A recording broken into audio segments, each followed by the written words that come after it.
கிறிஸ்துக்குள் அன்பாக அழைக்கப்பட்ட சகோதர சகோதரிகளே, இன்று ஒரு நாளிலும் கூட பிதாவாகிய தேவன் கிறிஸ்து மூலமாக கூட நம்மளை ஒன்று கூட்டி அவருடைய வார்த்தைகளை தியானிக்க கிருபை செய்ததுக்காக பிதாவாகிய தேவனுக்கு நாம் கிறிஸ்து இயேசு மூலியமாக நன்றிகளை எடுத்துக்கொள்ளலாம். அது மட்டும் இல்லாமல் இந்த ஒரு நாளிலும் கூட இந்த ஆன்லைன் மூலமாக உங்கள் மத்தியில் கூட மறுபடியும் தேவனுடைய வார்த்தைகளை பகிர்ந்து கொள்ள எனக்கு இந்த ஒரு வாய்ப்பு கொடுத்த சபையாருக்கு கூட என்னுடைய நன்றிகளை எடுத்துக்கொள்கிறேன். நம்ம தொடர்ந்து இந்த ஒரு பஸ்கா, இந்த ஒரு மெமோரியல், அதாவது நினைவு கூறுதல் நாள், அந்த ஒரு நாளுக்காக நம்ம என்ன பண்ணிட்டு இருக்கிறோம் அப்படின்னா தயார் செஞ்சுட்டே வந்துட்டு இருக்கிறோம். அதுக்கு சம்மந்தப்பட்ட பாடங்களை நம்ம தியானிச்சுட்டே வந்துட்டு இருக்கிறோம். இப்போ பஸ்கா மெமோரியல் நினைவு கூறுதல் ரொம்ப பக்கத்துல வந்துச்சு. அதாவது அடுத்த வாரம் நம்ம அந்த ஒரு மெமோரியல் நம்ம அனுசரிக்க போறோம். அதனால இந்த ஒரு ஏற்பாடு கூட சகோதரர்கள் செஞ்சிருக்கிறாங்க. ஸோ அதுல எனக்கு இந்த ஒரு வாய்ப்பு பிதாவாகிய தேவன் கொடுத்ததுக்காக பிதாவாகிய தேவனுக்கு நான் கிறிஸ்து இயேசு மூலியமாக நன்றிகளை எடுத்துக்கொள்கிறேன். அதன் அடிப்படையில் மெமோரியலுக்கு ஒரு அடிப்படையில் நம்ம என்ன ஒரு பாடத்தை இன்னைக்கு பார்க்க போறோம் அப்படின்னா, ஸ்க்ரீன் நான் ஆல்ரெடி ஷேர் பண்ணியிருக்கிறேன். ஸோ அதை நீங்கள் பார்க்கலாம். நம்மளுடைய பாடத்தின் தலைப்பானது கிராஸ் பேரர்ஸ். கிராஸ் பேரர்ஸ் அதாவது சிலுவை சுமக்கிறவர்கள். சிலுவை சுமக்கிறவர்கள். நம்ம ஒரு வசனத்தை படிச்சு நம்ம ஆரம்பிக்கலாம். மத்தேயு 16ஆம் அதிகாரம் 24ஆம் வசனம் ஸ்கிரீன்ல இருக்கும். நீங்க ஸ்கிரீனை பார்த்தே படிக்கலாம். ஒருவன் என்னை பின்பற்றி வர விரும்பினால் அவன் தன்னைத்தான் வெறுத்து தன் சிலுவையை எடுத்து என்னை பின்பற்றி வரணும். அதாவது அனுதினமும் என்னை அவன் பின்பற்றி வரணும். இந்த ஒரு வசனத்தின் அடிப்படையில தான் நம்மளுடைய பாடமானது இருக்க போகுது. இந்த வசனத்துல முதல்ல என்ன சொல்றாரு அப்படின்னா, விருப்பம் இருக்கணும். இப்போ நான் ஒரு இயேசு கிறிஸ்துனுடைய ஒரு சீஷனாக நான் மாறணும்னா முதல்ல எனக்கு விருப்பம் இருக்கணும். அடுத்தது தன்னைத்தான் வெறுக்கணும். தன்னைத்தான் வெறுத்து அதுக்கு அடுத்தது சிலுவையை சுமக்கணும். இந்த சிலுவையை சுமக்கிறது பத்தி தான் நம்ம கொஞ்சம் இன்னைக்கு தியானிக்க போறோம். இது சிறிய பாடமா தான் இருக்கும். ரொம்ப பெரிய பாடம் கிடையாது. ஒரு எளிமையான ஒரு பாடம். இப்போ இந்த ஒரு வசனத்தின் அடிப்படையில இங்க சிலுவையை நாம் சுமக்கணும் அப்படின்னு சொல்றாரு. இப்போ முதல்ல இந்த ஒரு பாடத்தை நம்ம ஆரம்பிக்கிறதுக்கு முன்னாடி உங்களுடைய கருத்துக்கள், சிலுவையை சுமக்கிறது என்றால் என்ன? டேக் அப் ஹிஸ் கிராஸ், அதாவது நம்மளுடைய சிலுவையை சுமக்கணுமா? அவர்களுடைய சிலுவையை சுமந்து கொண்டு அனுதினமும் நம்ம போகணும் அப்படின்ட்டு சொல்லிட்டாரு. உங்களுடைய கருத்துக்கள், சிலுவையை சுமக்கிறது என்றால் என்ன?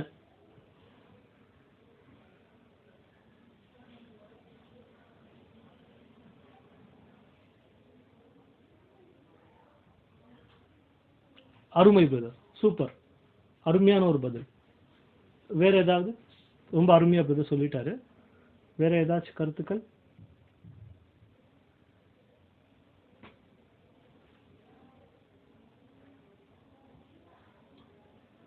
வேற ஏதாச்சும் கூட ஷேர் பண்ணலாம்.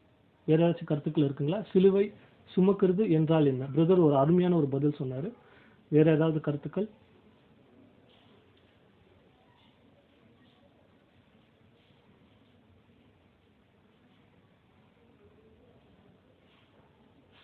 Okay, thank you brothers. இப்போ நம்ம என்ன பார்க்கலாம் அப்படின்னா, பிரதர் சொன்ன அந்த விஷயங்கள் அடிப்படையில் நம்ம உண்மையாலுமே சிலுவை சுமக்கிறது என்றால் என்ன, அதோடைய கொஞ்சம் டீட்டெயிலை நம்ம பார்க்கலாம். இப்போ ஃபர்ஸ்ட் நமக்கான ஒரு கேள்வி என்னன்னா, இப்போ சிலுவையை சுமக்கிறத பத்தி இங்க சொல்லிட்டாரு இந்த வசனத்துல. அப்போ சிலுவையை இப்போ லிட்டரலா இருக்கக்கூடிய ஒரு சிலுவையை குறிச்சு இங்க பேசுறாரா அப்படின்னு கேட்டாக்கா கிடையாது. இப்போ நம்ம நிறைய விஷயங்களை படிச்சிருக்கிறோம், நிறைய விஷயங்களை கேட்டிருக்கிறோம். லிட்டரலா இருக்கக்கூடிய சிலுவையை பத்தி அவரு இங்க பேசல. அது நமக்கு கிளியர். First point. ரெண்டாவது, ஒருவேளை சிலுவையை சுமக்கிறது என்றால் மாம்சத்தோடைய பலவீனங்கள் கூட சண்டை பண்றது தான் சிலுவையை சுமக்கிறதா அப்படின்னு கேட்டாக்கா நீங்க என்ன பதில் சொல்வீங்க? அதாவது சிலுவையை சுமக்கிறது என்றால் மாம்சத்திற்கூட, அதாவது மாம்சத்துல நிறைய பலவீனங்கள் இருக்கு இல்லையா, அந்த பலவீனங்கள் கூட போராடுறது தான் சிலுவையை சுமக்கிறது அப்படின்ட்டு அது அது அப்படிதானா? அதுதான் சிலுவையை சுமக்கிறதா இல்ல என்ன? இதுக்கு நீங்க என்ன சொல்வீங்க பதில்?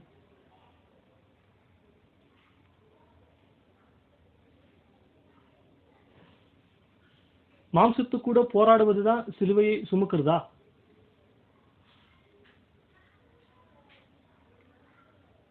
கிடையாது. மாம்சத்தோடு கூட போராடுவது, மாம்சத்தின் பலவீனங்கள் கூட போராடுவது சிலுவையை சுமக்கிறது கிடையாது. ஏன்னா நமக்குள்ள நிறைய பலவீனங்கள் இருக்கு. ஆதாம் மூலியமா நமக்கு நிறைய பலவீனங்கள், ஆதாம் மூலியமா நிறைய விஷயங்கள் நமக்குள்ள வந்திருக்கு, நிறைய பாவங்கள் நமக்குள்ள வந்திருக்கு. இயேசு கிறிஸ்து அதுக்காக தான் என்ன பண்ணியிருக்காரு அப்படின்னா, அவருடைய ஜீவனை கொடுத்திருக்கிறார். அவருடைய ஜீவன் நமக்காக கொடுத்திருக்கிறாரு. அவருடைய அந்த ஒரு பலியின் புண்ணியம், merit of our Lord's sacrifice, அந்த ஒரு பலியின் புண்ணியம் நமக்குள்ள இருக்கக்கூடிய அந்த ஒரு பலவீனங்களை அது என்ன பண்ணுது அப்படின்னா கவர் பண்ணுது, அதை சரி செய்யுது. ஸோ மாம்சத்தின் பலவீனங்கள் கூட போராடுவது, சண்டை பண்றது, சிலுவை சுமக்கிறது கிடையாது. ஓகே, ரெண்டாவது பாயிண்ட் நம்ம இதை கிளியர் பண்ணிட்டோம். அடுத்தது, நம்மள தேவன் எதற்காக கூப்பிட்டிருக்காரு அப்படின்னா பலி செலுத்துவதற்காக கூப்பிட்டிருக்காரு, சாக்ரிஃபைஸ் பண்றதுக்காக கூப்பிட்டிருக்காரு. இப்ப அடுத்த கேள்வி என்னன்னா, பலி செலுத்துறது தான் சிலுவையை சுமக்கிறதா? அதாவது பலி செலுத்துறது தான் கிராஸ் பேரிங்கா, சிலுவையை சுமக்கிறதா?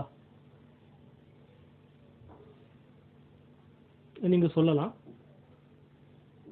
பலி செலுத்துறது தான், சாக்ரிஃபைஸ் பண்றது தான் சிலுவையை சுமக்கிறதா? பலி செலுத்துறது சிலுவையை சுமக்கிறதான்னு கேட்டாக்கா கிடையாது. சாக்ரிஃபைஸ் பண்றது சிலுவை சுமத்துதல்ல வராது. சாக்ரிஃபைஸ் பண்றது, அதாவது பலி செலுத்துறது, ஜீவ பலி செலுத்துறது சிலுவை சுமக்கிறது கிடையாது. அப்போ இங்க நம்ம பார்த்துட்டு இந்த ஒரு வசனத்துல ஃபர்ஸ்ட் என்ன சொல்றாரு அப்படின்னா, தன்னைத்தான் வெறுத்து. தன்னைத்தான் வெறுத்து அப்படின்னு சொல்லும் போது, இப்போ ஒரு மனுஷன், இப்போ நம்மளை நாம வெறுக்கணும் அப்படின்னா என்ன அப்படின்னு நம்ம ஃபர்ஸ்ட் அதை பார்க்கலாம், அதை நம்ம புரிஞ்சுக்கலாம். அதை புரிஞ்சுட்டாதான் அடுத்தது சிலுவையை சுமக்கிறத பத்தி பேசுறாரு. ஏன்னா ரெண்டுமே வேற வேற விஷயம். தன்னைத்தான் வெறுப்பது ஒரு பக்கம் இருக்கு, அடுத்தது சிலுவையை சுமக்கிறது. யார் ஒருவர் தன்னைத்தான் வெறுக்கிறாங்களோ அவங்களுக்கு தான் சிலுவையை சுமக்கிற ஒரு வாய்ப்பை தேவன் கொடுப்பார். தன்னைத்தான் வெறுக்கிறதும் சிலுவையை சுமக்கிறதும் ரெண்டுமே ஒண்ணு கிடையாது, ரெண்டுமே வேற வேற. அதனாலதான் ஃபர்ஸ்ட் என்ன சொல்லிட்டாரு, தன்னைத்தான் வெறுக்கணும். ஒருவர் தன்னைத்தான் வெறுக்கவே முடியல அப்படின்னா அவங்களால சிலுவையை சுமக்க முடியாது. நான் வெறுக்கல, தன்னைத்தான் வெறுக்கல, ஆனா நான் சிலுவையை சுமந்துட்டு போயிட்டு இருக்கிற பிரதர் அப்படிலாம் சொல்லவே முடியாது. யார் ஒருவர் தன்னைத்தான் வெறுக்கிறார்களோ அவங்களால மட்டும்தான் சிலுவையை சுமக்க முடியும். கிளியர்? சோ இப்போ ஃபர்ஸ்ட் நம்ம என்ன பண்ணோம் அப்படின்னா, தன்னைத்தான் வெறுப்பது என்றால் என்ன, அதை புரிஞ்சுட்டாதான் சிலுவையை சுமக்கிறத பத்தி நம்மளால அண்டர்ஸ்டாண்ட் பண்ண முடியும். சோ ஃபர்ஸ்ட் தன்னைத்தான் வெறுப்பது என்றால் என்ன அப்படின்னு பார்க்கும்போது, எல்லா மனிதனுக்குமே சித்தம் அப்படின்ற ஒரு விஷயம் இருக்கும். இங்கிலீஷ்ல வில், தமிழ்ல சித்தம். எல்லா மனிதனுக்குமே, இந்த உலகத்துல எல்லா மனிதனுக்குமே சித்தம் அப்படின்ற ஒரு விஷயம் இருக்கும். இந்த மனிதனுக்குள்ள இருக்கக்கூடிய அந்த ஒரு சித்தம் தான் அந்த மனிதன் யார், அவருடைய கேரக்டர் என்ன அப்படின்னு ஒரு விஷயத்தையே அது சொல்லும். அவருக்குள்ள இருக்கக்கூடிய சித்தம் தான் அவரை கண்ட்ரோல் பண்ணும். ஒரு மனுஷன் அப்படின்னு நம்ம எடுத்துட்டாக்கா, மனுஷனுக்குள்ள நிறைய எமோஷன்ஸ் இருக்கு, நிறைய உணர்வுகள் இருக்கு, நிறைய ஃபீலிங்ஸ் இருக்கு. அவனுடைய அந்த ஒரு ஃபீலிங்ஸ், அந்த உணர்வுகளை எதுதான் கண்ட்ரோல் பண்ணும் அப்படின்னா அவனுக்குள்ள இருக்கக்கூடிய அந்த ஒரு சித்தம், வில், அதுதான் அவனை கண்ட்ரோல் பண்ணும். அந்த மனுஷனுக்குள்ள இருக்கக்கூடிய அந்த ஒரு சித்தம் தான் எந்த விஷயத்துக்கு டைம் கொடுக்கணும், எந்த விஷயத்துக்கு டைம் கொடுக்க கூடாது, எந்த விஷயத்துக்கு என்னுடைய டேலண்ட்டை நான் யூஸ் பண்ணணும், எந்த விஷயத்துக்கு என்னுடைய டேலண்ட்டை நான் யூஸ் பண்ணக்கூடாது, எந்த விஷயத்துக்கு என்னுடைய திறன் நான் யூஸ் பண்ணணும், எந்த விஷயத்துக்கு என்னுடைய திறன் நான் யூஸ் பண்ணக்கூடாது அப்படின்ற ஒரு முடிவுகளை, அந்த ஒரு டிசிஷன் மேக்கிங், அந்த ஒரு முடிவுகளை யார் தான் எடுக்கிறது அப்படின்னா அந்த மனிதனுக்குள்ள இருக்கக்கூடிய சித்தம். அந்த சித்தம் தான் அந்த முடிவுகள் எடுக்கும். ஒரு எக்ஸாம்பிள், ஒரு அண்டர்ஸ்டாண்டிங்காக ஒரு எக்ஸாம்பிள் சொல்றேன். இப்போ உலகத்துல இந்த ஸ்போர்ட்ஸ் பர்சன், நிறைய ஸ்போர்ட்ஸ், அதாவது இந்த கிரிக்கெட், ஃபுட்பால் அந்த மாதிரி இருக்கு இல்லைங்களா, அந்த மாதிரி நபர்கள் அவங்களுடைய சித்தம் என்னவாக இருக்கும் அப்படின்னா, நான் நல்ல ஒரு ஸ்போர்ட்ஸ் பிளேயரா நான் மாறணும், நான் நல்ல ஒரு ஃபுட்பால் பிளேயரா நான் மாறணும், அல்லது நான் நல்ல ஒரு டென்னிஸ் பிளேயரா நான் மாறணும். அதுதான் அவங்களுடைய சித்தமாக இருக்கும். அதுக்காக அவங்க என்ன பண்ணுவாங்க அப்படின்னா அதுக்கு சம்பந்தப்பட்ட விஷயங்கள் தான் பார்ப்பாங்க, அதுக்கு சம்பந்தப்பட்ட விஷயங்கள் தான் கேட்பாங்க. அதாவது அவங்க அதுக்கு சம்பந்தப்பட்ட விஷயங்களுக்கு தான் டைம் கொடுப்பாங்க, அதுக்கு சம்பந்தப்பட்ட விஷயங்கள் தான் படிப்பாங்க, அதுக்கு அதுக்கு சம்பந்தப்பட்ட விஷயங்களுக்கு தான் அவங்களுடைய முழு சக்தியை கொடுப்பாங்க. அதை பத்தியே தான் யோசிச்சுட்டே இருப்பாங்க. ஏன்னா அவங்களுடைய சித்தம் என்னவாக இருக்கு அப்படின்னா, எப்படியாச்சும் நான் நல்ல ஒரு டென்னிஸ் பிளேயரோ ஒரு ஃபுட்பால் பிளேயரோ நான் மாறணும். அதே மாதிரி உலகத்துல இந்த ஐஏஎஸ் எக்ஸாம், அதுக்கப்புறமா டாக்டருக்கு படிக்கிறவங்க, இப்போ இந்த ஐஏஎஸ் எக்ஸாம் எழுதுறவங்கள நீங்க பாத்தீங்கன்னா அவங்க வந்து மற்ற விஷயங்கள்ல வந்து போவாங்களா இல்லைன்னு தெரியாது, எப்பவுமே படிச்சுட்டே இருப்பாங்க. படிச்சுட்டே இருப்பாங்க, நியூஸ் நிறைய நியூஸ் படிப்பாங்க, நிறைய படிப்புக்கு நிறைய டைம் கொடுப்பாங்க. ஏன்னா அவங்களுடைய மைண்ட், அவங்களுடைய சித்தம் என்னன்னா, எப்படியாச்சும் நான் ஐஏஎஸ் ஆகணும், அந்த எக்ஸாம் எழுதணும், நான் பாஸ் ஆகணும். அதுக்காகவே நிறைய வருஷங்களை வந்து டெடிகேட் பண்ணுவாங்க. அதுதான் அவங்களுடைய சித்தம். ஒரு மனுஷனுக்குள்ள இருக்கக்கூடிய சித்தம் தான் அந்த மனுஷன் வந்து என்ன பண்ணணும், என்ன பண்ணக்கூடாது, எதுக்கு டைம் கொடுக்கணும், எதுக்கு டைம் கொடுக்க கூடாது, அவனுடைய லட்சியம் என்ன, நம்ம எதுக்காக ஓடணும், எது வந்து நம்மளுடைய டெஸ்டினேஷன், நம்மளுடைய முடிவு எது, நம்ம எதை நோக்கி போகணும், இந்த முடிவுகளை எடுக்கிறது எது அப்படின்னா அந்த மனிதனுக்குள்ள இருக்கக்கூடிய அந்த ஒரு சித்தம். அதுதான் அந்த முடிவுகளை எடுக்கும். அந்த வில் அவனுடைய கேரக்டரை வந்து அதுதான் ஃபார்ம் பண்ணும், அதுதான் உருவாக்கும். ஒரு மனுஷனுக்கு இவர் வந்து நல்லவர், இவர் வந்து கெட்டவர் அப்படின்றது வந்து எப்படிதான் முடிவாகும் அப்படின்னா, அந்த மனுஷனுக்குள்ள இருக்கக்கூடிய அந்த ஒரு சித்தம் அதுதான் முடிவு பண்ணும். நான் என்னவாக இருக்கணும் அப்படின்ற ஒரு முடிவை வந்து அந்த மனிதனுக்குள்ள இருக்கக்கூடிய சித்தம் தான் முடிவு பண்ணும். இப்போ இததான் என்ன சொல்லிட்டார் அப்படின்னா, தன்னைத்தான் வெறுத்து, தன்னைத்தான் வெறுத்து அப்படின்னு சொன்னாக்கா, இப்போ நம்ம கூட உலகத்துல இருந்தோம், நமக்குன்னு ஒரு சித்தம் இருந்திருக்கும், நமக்குன்னு ஒரு லட்சியம் இருந்திருக்கும், நமக்குன்னு ஒரு நோக்கம் இருந்திருக்கும். நிறைய விஷயங்களை நம்ம யோசிச்சு வச்சிருப்போம், நான் இதெல்லாம் செய்யணும், நான் அதெல்லாம் செய்யணும், என்னுடைய வாழ்க்கையை நான் இப்படிதான் வாழணும் அப்படின்ற ஒரு சித்தம் கொண்டிருப்போம் நம்ம சத்தியத்துக்கு வரத்துக்கு முன்னாடி.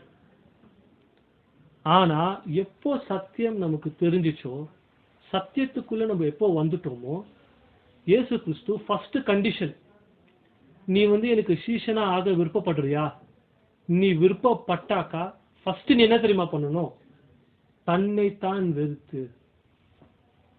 அதாவது உனக்கு ஒரு சித்தம்னு ஒன்று இருந்துச்சுல, நீ உலகத்தில் இருக்கும்போது உனக்கு நிறைய லட்சியங்கள் இருக்கும், உனக்கு நிறைய நோக்கங்கள் இருந்திருக்கலாம், அது எல்லாத்தையுமே நீ வெறுத்துட்டு, அது எல்லாத்தையுமே நீ விட்டுட்டு, என்னுடைய சித்தத்தை உன்னுடைய சித்தமா நீ மாத்திக்கணும். அதுதான் தன்னைத்தான் வெறுத்து. அதாவது தேவனுடைய சித்தத்தை ஃபர்ஸ்ட் நம்ம என்ன பண்ணோம் அப்படின்னா, நம்மளுடைய சித்தத்தை விட்டுறணும். நம்மளுடைய சித்தத்தை விட்டுட்டு தேவனுடைய சித்தத்தை நம்மளுடைய சித்தமாக மாற்றிக்கொள்வதுதான் தன்னைத்தான் வெறுத்து. இந்த ப்ராசஸ் வந்து ஈஸியா, நம்மளுடைய சித்தத்தை கம்ப்ளீட்டா வெறுத்துட்டு தேவனுடைய சித்தத்தை நம்மளுடைய சித்தமாக மாற்றிக்கொள்வது ஈஸியான்னு கேட்டாக்கா கொஞ்சம் கடினம் தான். ஆனா சத்தியத்தை கேட்டு அந்த சத்தியத்தின் மேல இருக்கக்கூடிய அந்த ஒரு வாஞ்சை, உற்சாகம் நமக்குள்ள என்ன ஒரு இன்ஃப்ளூயன்ஸ் அது உருவாக்கிடும் அப்படின்னா, எல்லாத்தையுமே விட்டுறலாம்ப்பா, சத்தியம் மாத்திரம் நமக்கு போதும். அந்த சத்தியம் நமக்கு வெளிச்சத்தை கொடுத்து தன்னைத்தான் வெறுக்கிற அளவுக்கு நமக்கு தேவையான அந்த ஒரு சக்தி அந்த சத்தியம் தான் கொடுத்துருக்கும். அந்த சத்தியம் தான் அந்த ஒரு ஸ்ட்ரென்த்தை வந்து நமக்கு கொடுத்துருக்கும். இப்போ பலி செலுத்துறது அப்படின்னா கூட இதுதான். ஏன்னா இப்போ பலி நம்மளால எப்படிதான் செலுத்த முடியும் அப்படின்னா, நம்மளுடைய சித்தத்தை வந்து நம்ம சித்தத்தை வெறுத்து தேவனுடைய சித்தம் தான்ப்பா இனிமே என்னுடைய சித்தம் அப்படின்னு நம்ம வந்துட்டாதான் பலி கூட செலுத்த முடியும்.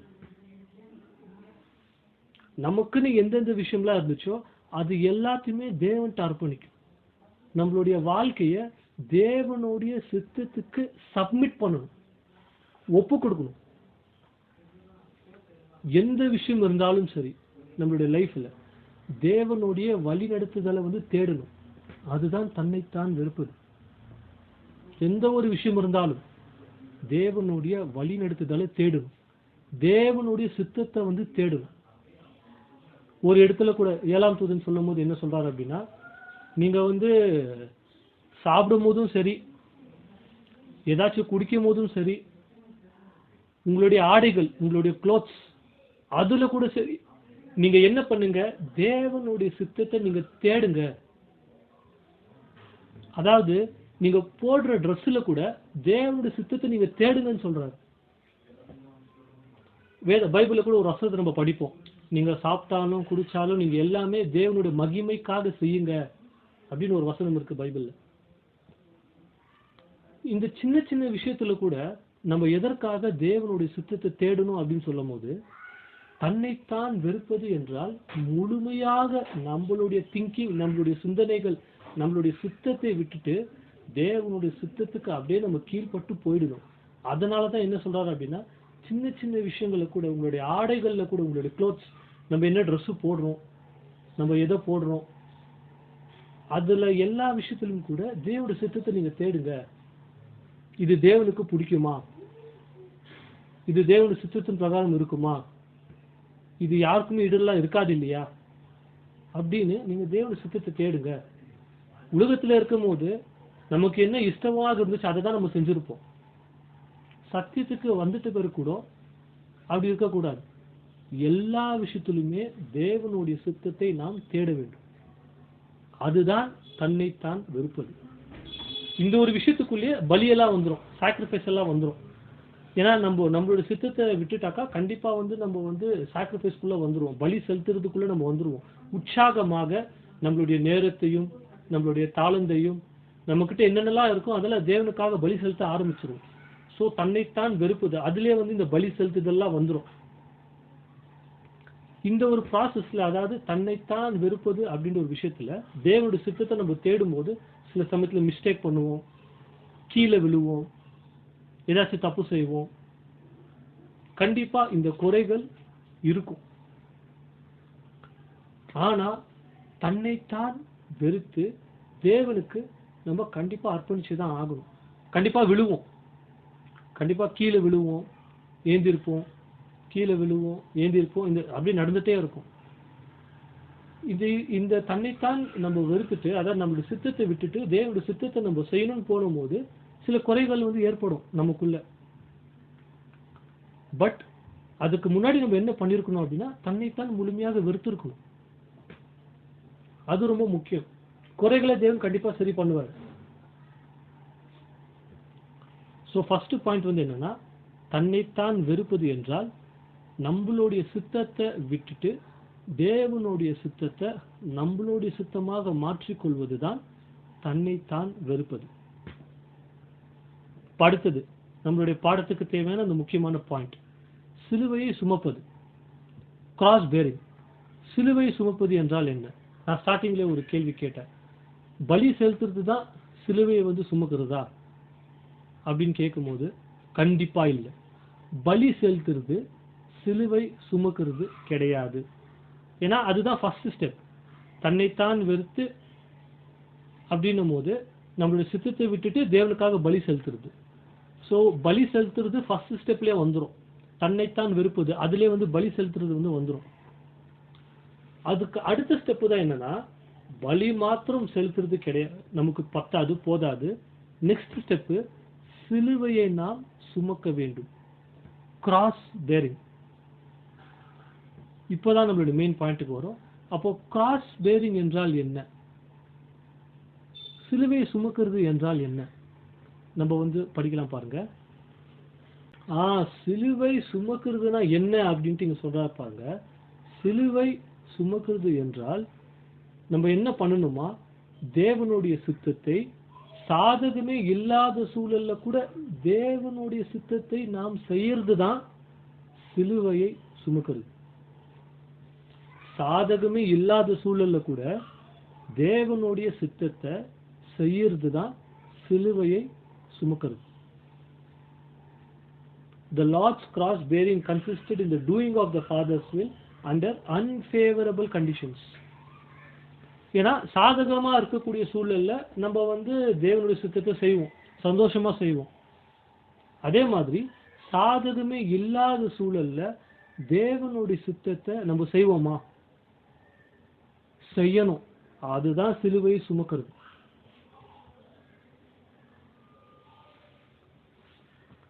இந்த சிலுவையை சுமக்கிறதுக்கு தைரியம் தேவை, கரேஜ்.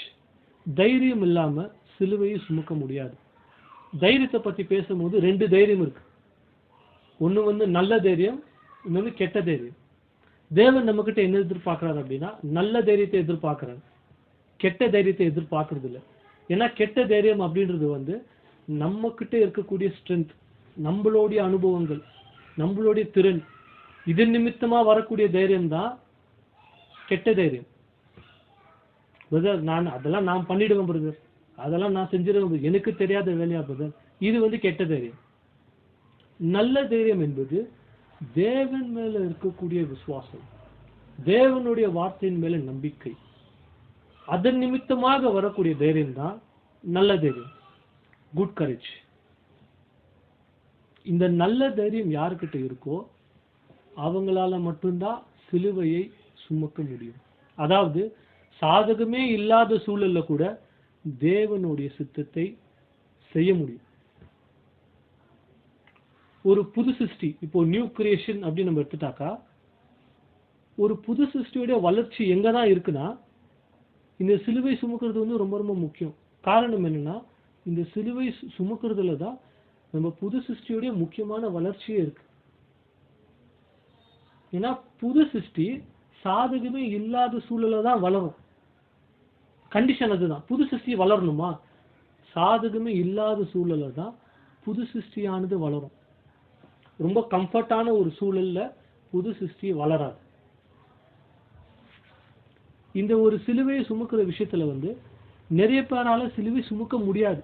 நிறைய பேர் சிலுவை சுமக்கிறவர்களாக இருக்க மாட்டாங்க.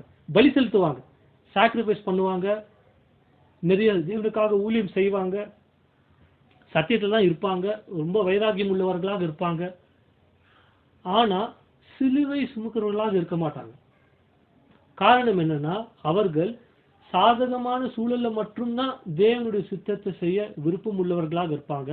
சாதகம் இல்லாத சூழல்ல தேவனுடைய சித்தத்தை செய்யறதுக்கு விருப்பம் உள்ளவர்களாக இருக்க மாட்டாங்க. என்ன காரணம்?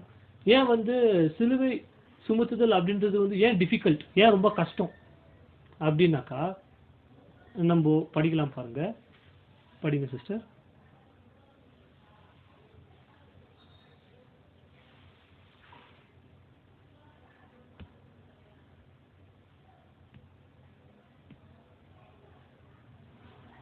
போதும் சிஸ்டர். அதாவது யார் சிலுவையை சுமக்கிறாங்களோ தேவனுடைய சித்தத்தை சாதகமே இல்லாத சூழல்ல யாரு செய்யறாங்களோ அவங்களுக்கு என்ன தெரியுமா வரும்? அவங்கள எல்லாருமே பகை, ஒரு பகை உண்டா. அதாவது அவங்கள எல்லாருமே பகை பண்ண ஆரம்பிப்பாங்க, பகைப்பாங்க, அவங்களுக்கு விரோதமாக இருப்பாங்க, அவங்கள வெறுக்க ஆரம்பிச்சிருவாங்க, அவங்கள பத்தி தவறா பேச ஆரம்பிச்சிருவாங்க, அவங்கக்கிட்ட சண்டை போட ஆரம்பிச்சிருவாங்க, அவங்கள பர்சிக்யூட் பண்ணுவாங்க, துன்புறுத்துவாங்க. இதெல்லாமே யாருக்கு நடக்கும் அப்படின்னா, யார் ஒருவர் சிலுவையை சுமக்கிறாங்களோ, யார் ஒருவர் சாதகமே இல்லாத சூழல்ல தேவனுடைய சித்தத்தை செய்யறாங்களோ அவங்களுக்கு இது எல்லாமே ஏற்படும். அவங்கள பகைப்பாங்க, அவங்கள வெறுக்க ஆரம்பிச்சிருவாங்க, அவங்க மேல பொய்யான விஷயங்களை சொல்லுவாங்க, அவங்க கிட்ட சண்டை போடுவாங்க, அவங்கள துன்புறுத்துவாங்க. இது எல்லாமே நாம் சிலுவையை சுமக்கிறவர்களாக நாம் இருந்தோம் அப்படின்னா இந்த எல்லா விஷயமும் நமக்கு நடக்கும், கண்டிப்பா நடக்கும். ஏன்னா நம்மளுடைய ஆண்டவருக்கு நடந்துச்சு. அடுத்த கேள்வி என்னன்னா, இது யார் மூலியமா நமக்கு நடக்கும்? கண்டிப்பா உலகத்தின் மூலியமா நமக்கு நடக்கும். ஆனா அதுலயும் முக்கியமாக இங்க ஒரு பாயிண்ட் சொல்றாரு பாருங்க. அப்படியே கண்டினியூ பண்ணுங்க சிஸ்டர்.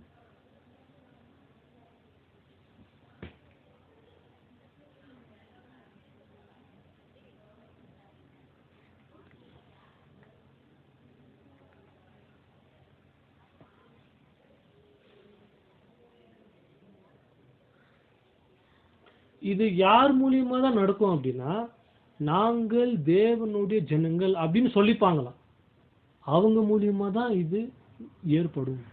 இந்த பகை, இந்த விரோதம், இந்த சண்டை, இந்த பெர்சிக்யூஷன், இது எல்லாமே சிலுவை சுமக்கிறவர்களுக்கு யார் மூலியமா தான் ஏற்படும் அப்படின்னா, நாங்க தேவனுடைய ஜனங்கள், இயேசு கிறிஸ்துக்கு அப்படிதான் நடந்துச்சு. இயேசு கிறிஸ்து இந்த கஷ்டங்கள்லாம் பாடுகள்லாம் வந்துச்சு இல்லையா, அது யார் மூலியமா வந்துச்சு? நாங்க தேவனுடைய ஜனங்க, நாங்க தான் நியாயப்பிரமாணத்தை கரெக்டா ஃபாலோ பண்றோம் அப்படின்னு யார சொல்லிட்டு இருந்தாங்களோ அவங்க மூலியமா தான் வந்துச்சு. இவங்க உண்மையாகவே தேவனுடைய ஜனங்கள் கிடையாது. மாறாக அவங்களுடைய பிதா யாரு அப்படின்னு சொல்லிட்டாரு அப்படின்னா பிசாஸ். ஏன்னா அவங்களுடைய இருதயம் உண்மையான இருதயம் இல்லை. ஆனா நாங்க தேவனுடைய ஜனங்க அப்படின்னு வெளித்தோற்றமா மாத்திரம் சொல்லிக் கொள்வாங்க. உண்மையாலுமே அவர்கள் தேவனுடைய ஜனங்கள் கிடையாது. அவங்க மூலியமா தான் இந்த சிலுவையை சுமக்கிறவர்களுக்கு இப்படிப்பட்ட கஷ்டங்கள் பாடுகள் வரும்.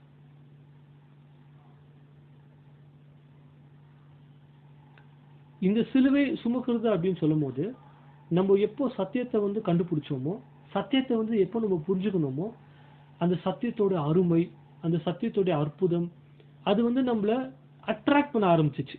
சத்தியம் நம்மள என்ன பண்ணிடுச்சு அப்படின்னா அட்ராக்ட் பண்ணிடுச்சு. நம்மள எந்த சத்தியம் அட்ராக்ட் பண்ணிச்சோ அதே சத்தியம் மற்றவங்களுக்கு எப்படி இருக்கும் அப்படின்னா அந்த சத்தியத்தை அவங்க அருவருப்பா பார்ப்பாங்க. அந்த சத்தியத்தை வெறுக்கிறவங்க இருப்பாங்க, அதை வெறுப்பாங்க. அப்படிப்பட்டவர்களிடத்து அவங்க கிட்ட இருந்து தான் நமக்கு இப்படிப்பட்ட சோதனைகள் வரும்.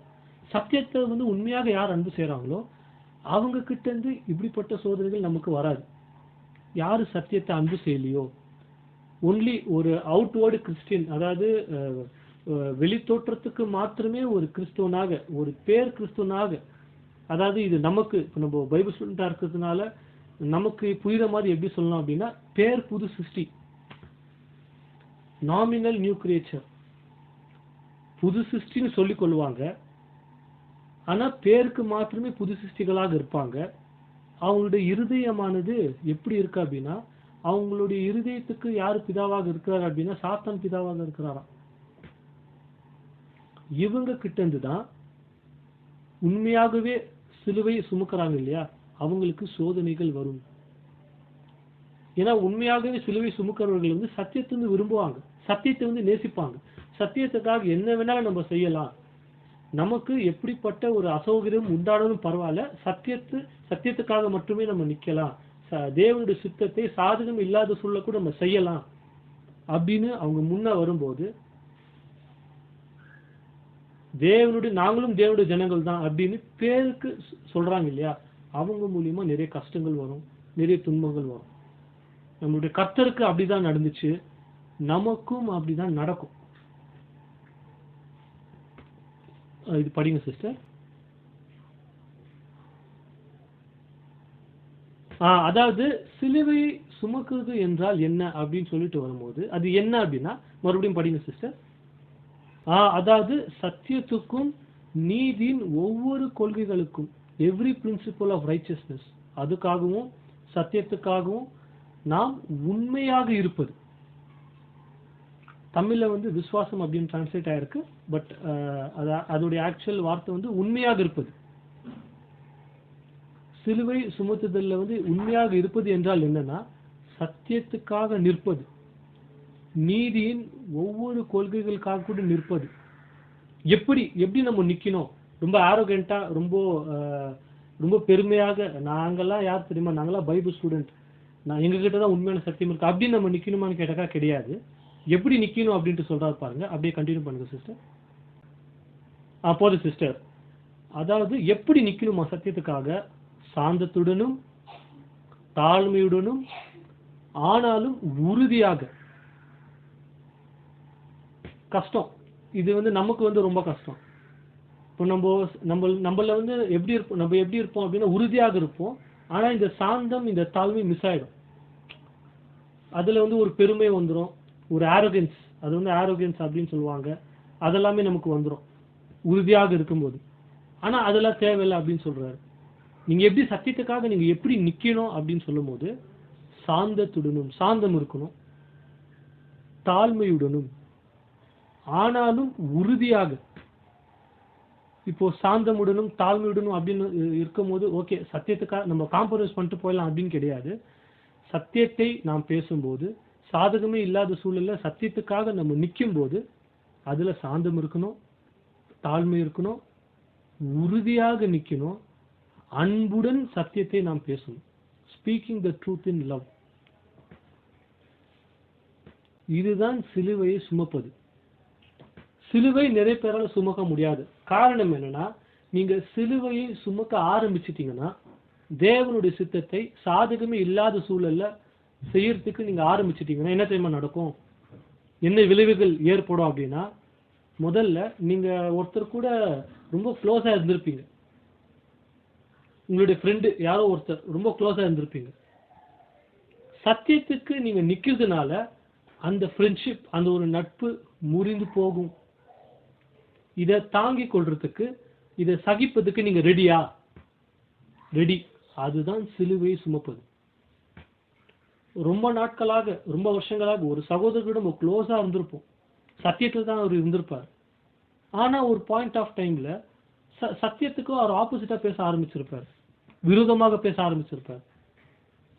ஆனா அந்த இடத்துல கூட நீங்க சத்தியத்துக்காக நிற்கும் போது அந்த ஒரு உறவுகள் முறிந்து போக வாய்ப்பு இருக்கு. ரெடியா? அதுதான் சிலுவையை சுமப்பது. ஃப்ரெண்ட்ஷிப்ஸ், நிறைய உறவுகள், நிறைய நட்புகள், நீங்க சத்தியத்துக்காக நிக்கிறதுனால நிறைய உறவுகளும் நிறைய நட்புகளும் முறிந்து போகும். அதை சகித்து கொள்ள நாம் ரெடியா? அதுதான் உண்மையாகவே சிலுவையை சுமப்பது. நம்ம ஒரு பிரதரோடைய ஒரு சிஸ்டரோடைய க்ளோஸா இருந்திருப்போம். அவங்க மூலியமா நமக்கு ஏதோ ஒரு உதவி வந்துட்டே இருந்திருக்கும். ஆனா சத்தியத்துல ஏதோ ஒரு விரோதமா அவங்க ஏதோ ஒன்று பண்ணியிருப்பாங்க. சத்தியத்தை நிராகரிக்க ஆரம்பிச்சுட்டு இருப்பாங்க. சத்தியத்துக்கு இம்பார்ட்டன்ஸ் கொடுக்காம ஸ்டார்ட் பண்ணிட்டு இருப்பாங்க. அப்படிப்பட்ட நேரத்துல நாம் சத்தியத்துக்காக காம்ப்ரமைஸ் பண்ணாம நிற்கும் போது எனக்கு கிடைச்சிட்டு இருந்த அந்த ஒரு உதவி, அந்த ஒரு ஆதாயம் கிடைக்காம போகிறதுக்கு வாய்ப்பு இருக்கு. கட்டாகிறதுக்கு வாய்ப்பு இருக்கு. பரவாயில்ல, எனக்கு கட்டாலும் பரவாயில்ல, எனக்கு எந்த ஒரு ஆதாயம் இல்லாம போனாலும் பரவாயில்ல, நான் சத்தியத்துக்காக தான் நிற்பேன் அப்படின்னு நம்ம ஒரு முடிவு எடுத்துட்டோம் அப்படின்னா அதுதான் சிலுவையை சுமப்பது. நாம் சத்தியத்துக்காக உண்மையாக நிற்கும் போது நிறைய விரோதங்கள் எழும்பும். நம்ம ஆக்சுவலா நமக்கு எதிரிகளே இருந்திருக்க மாட்டாங்க. ஏன்னா நம்ம ரொம்ப நல்லவர்களாக இருந்திருப்போம், எல்லாத்தையும் நல்லா பேசுவோம், நல்லா பழகுவோம். எதிரிகளே இருந்திருக்க மாட்டாங்க. ஆனா சத்தியத்துக்காக நம்ம உண்மையாக நிற்கும் போது என்ன நடக்கும் அப்படின்னா விரோதங்கள் எழும்பும். நம்ம கிட்ட நல்லா பேசிட்டு இருந்தவங்க நமக்கு விரோதமாக பேச ஆரம்பிப்பாங்க. நம்ம கிட்ட நல்லா பழகிட்டு இருந்தவங்க நம்ம கிட்ட பழக மாட்டாங்க. நீங்க சத்தியத்துக்காக நிற்கும் போது விரோதங்கள் எழும்பும். இதை சகிச்சு கொள்ள நீங்க ரெடியா? அதுதான் சிலுவையை சுமக்கிறது. நம்மளை பத்தி பொய்யான வார்த்தைகள் பேசுவாங்க, நம்மளை பத்தி தீமை பேசுவாங்க. நம்ம சத்தியத்துக்கு உண்மையாக இருக்கிறதுனால நம்மளை பத்தி நிறைய தீமைகள் பேசுவாங்க, நம்மளை பத்தி தவறா பேசுவாங்க. அது எல்லாமே சகித்து கொள்றதுக்கு நம்ம ரெடியா? ஏன்னா நமக்கு ஒரு பயம். நமக்கு என்ன பயம் அப்படின்னா, இந்த நமக்கு ரெப்யூட்டேஷன், அதாவது நல்ல பெயர். நம்ம ஒரு நல்ல பேரை சம்பாதிச்சு வச்சிருப்போம். சகோதர சகோதரிகள் மத்தியிலே இல்லை உலகத்திலே ஒரு நல்ல பேரை சம்பாதிச்சு வச்சிருப்போம். நான் ஒருவேளை இந்த ஒரு சாதகமே இல்லாத சூழல்ல நான் தேவனுடைய சித்தத்தை அல்லது சத்தியத்துக்காக நான் நிற்க ஆரம்பிச்சிட்டேன் அப்படின்னா என்னுடைய நல்ல பேரு கெட்டு போக வாய்ப்பு இருக்கு. அதாவது என்னுடைய ரெப்யூட்டேஷன். ஏன்னா நான் சத்தியத்துக்காக இந்த இடத்துல நின்றுட்டேன் அப்படின்னா என்னை பத்தி தப்பா பேச ஆரம்பிச்சிருவாங்க அப்படின்ற ஒரு பயம், ஒரு தயக்கம் நமக்கு இருக்கக்கூடாது. என்னுடைய நல்ல பேரு கெட்டு போயிடும் அப்படின்ற ஒரு பயம், ஒரு தயக்கம் இருக்கக்கூடாது. காரணம் என்னன்னா, நான் ஒரு ஃபர்ஸ்ட் ஸ்டெப் சொன்னேன் இல்லைங்களா, தன்னைத்தான் வெறுத்து. அதுல எது கூட இன்க்ளூட் ஆகுது அப்படின்னா உங்களுடைய நல்ல பெயர் அல்லது உங்களுடைய ரெப்யூட்டேஷன். உங்களுடைய நல்ல பேரை நீங்க என்ன பண்ணிடணும் அப்படின்னா தேவன்கிட்ட சாக்ரிஃபைஸ் பண்ணிடணும், தேவன்கிட்ட அர்ப்பணிச்சிடணும். இயேசு கிறிஸ்து என்னோட நல்ல பேர் கெட்டு போயிடும் யூதர்கள் மத்தியில அப்படின்னு நினைச்சிருந்தாருன்னா நமக்கு இந்த சபை வாய்ப்பே வந்திருக்காது. அவருடைய நல்ல பெயர் பத்தி ஜனங்கள் மத்தியில அவருக்கு இருக்கக்கூடிய அந்த ஒரு நல்ல பேர் பத்தி அவர் யோசிக்கவே இல்லை. அவருடைய பேரை டேமேஜ் பண்ணாங்க. இயேசு கிறிஸ்துவோடைய நல்ல பேரை டேமேஜ் பண்ணாங்க. அவரை பத்தி அவர் மேல தவறான வார்த்தைகள் வந்து யூஸ் பண்ணாங்க. எல்லாமே பண்ணாங்க. ஆனா அதை பத்திலாம் இயேசு கிறிஸ்து யோசிக்கல. தேவனுடைய சித்தத்தை சாதகமே இல்லாத சூழல கூட செஞ்சார். சிலுவை வரைக்கும் தேவனுடைய சித்தத்தை சாதகமே இல்லாத சூழல்ல கூட செஞ்சார். அதுதான் சிலுவையை சுமப்பது. இயேசு கிறிஸ்து லிட்டரலா என்ன பண்ணார் அப்படின்னா அந்த ஒரு கடைசி நாள்ல சிலுவை சுமந்தார். ஆனா இந்த சிலுவை சுமக்கக்கூடிய ஒரு விஷயம் எப்பத்திலிருந்து இயேசு கிறிஸ்து ஆரம்பிச்சிட்டார் அப்படின்னா எப்போ ஞானஸ்தானம் எடுத்தாரோ அப்பத்திலிருந்து ஆரம்பிச்சிட்டாரு. அதனாலதான் அவரை வந்து என்ன பண்ணாங்க அப்படின்னா கொலை செய்ய முயற்சி பண்ணாங்க. எப்படியாச்சும் ஒரு சாகடிச்சுன்னு அப்படின்னு பிளான் பண்ணாங்க. ஜனக மத்தியில வந்து சில ட்விஸ்டிங்கான ஒரு கொஸ்டின்ஸ் எல்லாம் போட்டு இவருடைய அந்த ஒரு அத்தாரிட்டி அதை வந்து எப்படியாச்சும் கம்மி பண்ணிடணும் அப்படின்ட்டு ரொம்ப முயற்சி பண்ணாங்க. நிறைய விஷயங்களை இயேசு கிறிஸ்துக்கு எதிராக ட்ரை பண்ணாங்க. ஆனா எதுவுமே சக்சஸ் ஆகல. காரணம் என்னன்னா இயேசு கிறிஸ்து தேவனுடைய சித்தத்தை செஞ்சார். தேவனுடைய சித்தத்தை சாதகமே இல்லாத சூழலை வந்து செஞ்சார். அந்த ஒரு கெத்செமனே அந்த ஒரு டைம்ல கூட அது வந்து ஒரு சாதகமான ஒரு சூழலாக இருந்துச்சான்னு கேட்டாக்கா இல்ல. ரொம்ப கஷ்டப்படுறாரு. மனதளவுல ரொம்ப கஷ்டப்படுறாரு. அந்த ஒரு வலியை வந்து உணர்றாரு. அந்த ஒரு நெருக்கம் வந்து அவருக்கு ஏற்படுது. அந்த மாதிரி ஒரு சூழல்ல கூட தேவனே என்னுடைய சித்தம் அல்ல உங்களுடைய சித்தம் தேவனே அப்படின்னு தேவனுடைய சித்தத்துக்கு ஒப்பு கொடுக்கிறார். சாதகமே இல்லாத சூழல்ல கூட தேவனுடைய சித்தத்துக்கு நாம் நம்மை ஒப்பு கொடுக்கிறது தான் சிலுவையை சுமக்கிறது.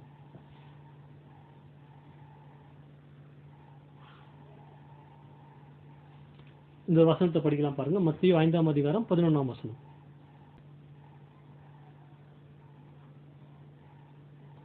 நீங்க பாக்கியவான்கள் அப்படின்னு சொல்லிட்டாரு. சிலுவையை சுமக்கிறவர்கள் பாக்கியவான்கள்.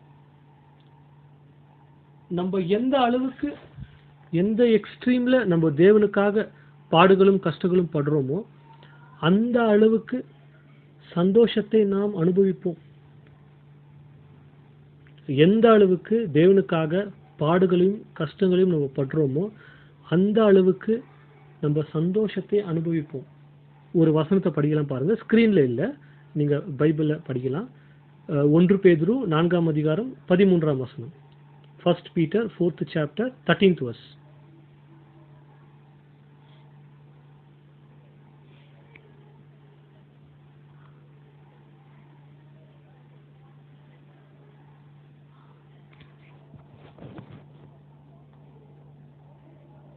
அவருடைய பாடுகள்ல நம்ம ஒரு பங்காளிகளாக ஆனதால நீங்க சந்தோஷப்படுங்க. ஏன்னா அந்த அந்த ஒரு மகிமை எப்படி இருக்க போகுது அப்படின்னா நீங்க பட்ட பாடுகளுக்கு அது வந்து அந்த மகிமை நம்ம அனுபவிக்கும் போது நம்ம பட்ட பாடுகளை நம்ம திரும்பி பார்க்கும்போது அது ஒண்ணுமே இருக்காது. ஏன்னா மகிமை அந்த அளவுக்கு தேவன் வந்து நமக்கு கொடுக்க போறாரு. அந்த அளவுக்கு சந்தோஷத்தை நமக்கு கொடுக்க போறாரு. இந்த பூமியில நம்ம சிலுவை சுமக்கும் போது கஷ்டங்கள் வரும், பாடுகள் ஏற்படும், விரோதிகள் எழும்புவாங்க, நம்மளை பத்தி தவறா பேசுவாங்க. நல்லா க்ளோஸா இருந்துட்டு தான் அந்த உருவங்கள்லாம் கட்டாய் போகும். பட் ஆனாலும் பரவாயில்ல, தேவனுடைய சித்தம் அதுக்காக மட்டும்தான் நான் நிற்பேன், தேவனுடைய சத்தியத்துக்காக மட்டும்தான் நிற்பேன் அப்படின்ற ஒரு உறுதியான தாழ்மையான ஒரு சாந்தத்தோடு அன்போடு நம்ம நிற்கும் போது கண்டிப்பா அதுக்கான பலன் தேவன் கொடுப்பார்.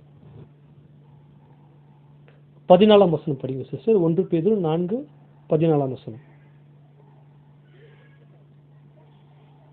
அதாவது நீங்க வந்து கிறிஸ்துக்காக பாடுபடும் போது தேவனுடைய அந்த ஒரு மகிமை நாவி உங்க மேல இருக்குதான். எவ்வளவு பெரிய ஆசீர்வாதம், எவ்வளவு பெரிய ஸ்லாக்கியம். இந்த ஒரு விஷயத்த நம்ம மைண்ட்ல வச்சுட்டோம் அப்படின்னா பாடுகள்லாம் ஒண்ணுமே இல்லை. நமக்கு எவ்வளவு பாடுகள் பட்டாலும் எவ்வளவு கஷ்டங்கள் பட்டாலும் தேவனுடைய அந்த ஒரு மகிமை நாவி எனக்குள்ள இருக்கு அப்படின்ற ஒரு விசுவாசம் நமக்கு இருந்துச்சு அப்படின்னா இந்த ஒரு பாடு நம்ம கடந்து போற அந்த பாடுகள்லாம் ஒண்ணுமே இருக்காது. நமக்கு அது ஒண்ணுமே ஃபீல் ஆகாது. அப்போஸ்தலன் பவுல் வந்து சந்தோஷமாக இருங்கன்னு சொல்றாரு. அப்போஸ்தலன் பவுல் ரொம்ப சந்தோஷமா இருந்தாரா? ரொம்ப சந்தோஷமா இருந்தார். காரணம் என்னன்னா, அவருடைய லைஃப்ல எவ்வளவு அதிகமாக பாடுகள் வருதோ அவ்வளவு அதிகமாக அவருடைய சந்தோஷம் வந்து இன்க்ரீஸ் ஆச்சான், கம்மியாகல, அதிகமாச்சான். காரணம் என்ன? அந்த பாடுகள்ல அவர் சந்தோஷமாக இருந்தார். ஏன்னா அவர் வந்து அந்த அந்த ஒரு சத்தியத்தை புரிஞ்சுட்டார். என்ன சத்தியத்தை புரிஞ்சுட்டார் அப்படின்னா, இந்த ஒரு பாடுகளானது என்னை அழிச்சிடாது, என்னுடைய புதிய சிருஷ்டியை உருவாக்கும். இந்த பாடுகளானது, எனக்கு வரக்கூடிய இந்த ஒரு சோதனைகள் பாடுகளானது, சத்தியத்தை நிமித்தமாக எனக்கு வரக்கூடிய அந்த ஒரு சோதனைகள் பாடுகளானது என்னை அழிக்காது. என்னுடைய மாம்சம் அழியும், ஆனா என்னுடைய புது சிருஷ்டி வந்து அதுதான் உருவாக்குது அப்படின்ற ஒரு சத்தியத்தை அப்போஸ்தலன் பவுல் புரிஞ்சுட்டாரு. அதனாலதான் என்ன சொல்றாரு அப்படின்னா, சந்தோஷமாக இருங்க, பாடுகளுக்கு மத்தியில நீங்க சந்தோஷமாக இருங்க. காரணம் என்னன்னா, அந்த பாடுகள் தான் உங்களை உருவாக்குது. உங்களுடைய புதிய சிருஷ்டியை அந்த பாடுகள் தான் உருவாகுது. தேவனுடைய அந்த ஒரு மகிமை நாவி உங்களுக்குள்ள தங்கி இருக்குது. அது வந்து உங்களுக்குள்ள கிரியை பண்ணுது. சிலுவையை சுமக்கிறது என்பது ஒரு பாக்கியம், ஒரு பிரிவிலேஜ். இந்த பாக்கியம் வந்து எல்லாருக்குமே இல்லை. இந்த பாக்கியமானது தேவனுக்காக அவர்களுடைய சித்தத்தை விட்டுவிட்டு, தேவனுடைய சித்தத்தை மட்டும்தான் நான் செய்வேன், தேவன் ஒருவர் மாத்திரமே எனக்கு போதும், தேவனுடைய சத்தியம் மாத்திரமே எனக்கு போதும்னு அவங்களுடைய வாழ்க்கையை யார் அர்ப்பணிச்சுட்டு வந்திருக்கிறாங்களோ அவங்களுக்கு மட்டும்தான் இந்த ஒரு பாக்கியத்தை, இந்த ஒரு பிரிவிலேஜை வந்து தேவன் கொடுக்கிறார். இது வந்து ஆக்சுவலாக ஒரு மிகப்பெரிய பாக்கியம். சிலுவை சுமப்பது அப்படின்றதே வந்து மிகப்பெரிய பாக்கியம். இது எல்லாருக்குமே கிடைக்காது. அதனாலதான் என்ன சொல்லிட்டாரு அப்படின்னா, நீங்க ஆசீர்வதிக்கப்பட்டவர்கள். பிரதர், என்னை பத்தி எல்லாம் தப்பா பேசுறாங்க பிரதர், நான் சத்தியத்துக்காக அந்த இடத்துல நின்னேன், ஆனா என்னை வெறுக்கிறாங்க பிரதர், நீங்க பாக்கியவான்கள், யூ ஆர் பிளெஸட் அப்படின்னு வசனத்துல சொல்றாரு. சந்தோஷப்படுங்க, நீங்க பாக்கியவான்கள். சிலுவையை சுமக்கிறது என்பது ஒரு மிகப்பெரிய ஒரு பாக்கியம், மிகப்பெரிய ஒரு ஸ்லாக்கியம். நம்ம ஒரு பொயம் ஒரு கவிதை கூட நம்ம படிக்கலாம் பாருங்க.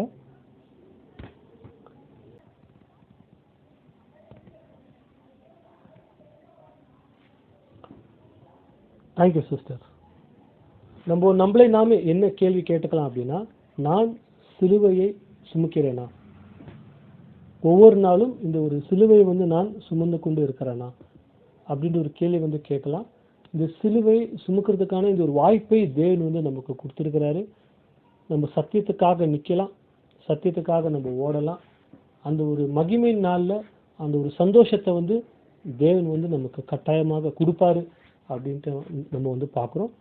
இவ்வளவு நேரம் பொறுமையோடு கேட்டு உங்கள் எல்லாருக்கும் பிதாவாகிய தேவன் மற்றும் கிறிஸ்து இயேசு மூலமாக நன்றிகளை எடுத்துக்கொள்கிறேன். இந்த ஒரு வாய்ப்பை எனக்கு கொடுத்த சபையார் அனைவருக்கும் என்னுடைய நன்றிகளை எடுத்துக்கொள்கிறேன். ஆமென்.